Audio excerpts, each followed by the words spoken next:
ننکانہ صاحب میں دوران ڈکیتی سکھ یاتری فائرنگ سے ہلاک۔ ننکانہ صاحب میں ڈکیتی کے دوران ایک سکھ یاتری کو گولی مار کر قتل کر دیا گیا۔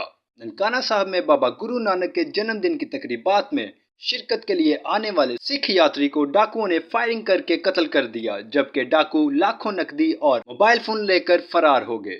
ضلع لاڑکانہ کا رہائشی اور 4 بچوں کا باپ راجیش کمار اپنے دوست دولت رام اور اہل خانہ کے ہمراہ بابا گرو نانک کے جنم دن کی تقریبات میں شرکت کے لیے اسلام آباد کے گاؤں مانان والا روڈ پر لاہور سے ننکانہ صاحب آ رہا تھا۔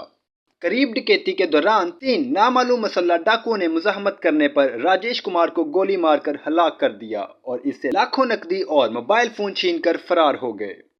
واقعے کی اطلاع ملتے ہی صوبائی وزیر اقلیتی امور سردار رمیش سنگھ اروڑہ اور وزیر اعلیٰ پنجاب مریم نواز شریف نے واقعے کا سخت نوٹس لیا۔